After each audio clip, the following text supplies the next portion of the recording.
and sisters, greetings from Ireland. This year marks the 25th anniversary of the Good Friday Agreement.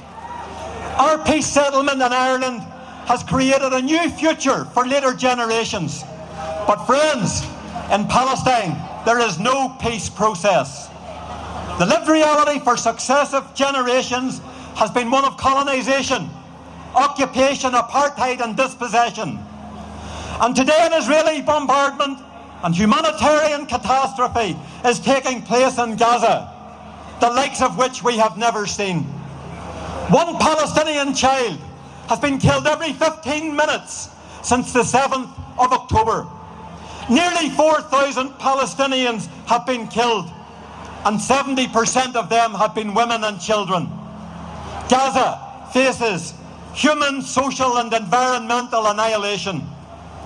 And at the same time, friends, the West Bank is under military lockdown. Over 80 Palestinians have been killed, thousands have been injured, and hundreds have been arrested in recent days. War crimes are being executed with impunity against children, women, hospitals, schools and churches, behind the pretext that Israel has a right to defend itself. Why is that so? Why is that so? Because those actions, friends, have become Israeli state policy.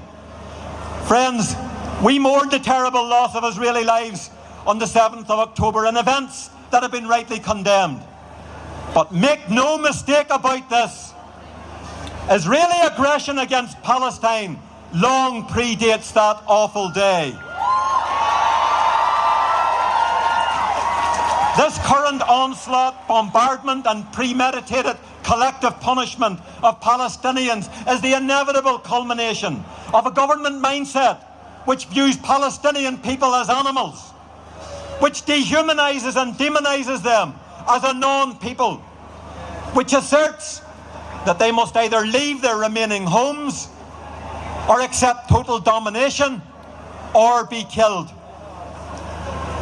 And what of the EU and other Western governments? Their silence has been deafening, matched only by their failure to unambiguously condemn Israeli violations of international law, war crimes and acts of genocide. Friends, this is a defining moment in our history. To stand with the oppressed and dispossessed of Palestine or not.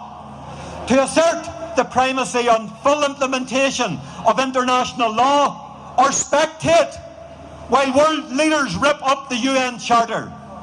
Gaza must not become a graveyard for international law. And friends, we here in London today, we know what side we are on. We stand on the side of humanity, decency, universal democracy and international law. All Palestinian and Israeli citizens have a right to live in peace and security. So we are unequivocal. This war must end.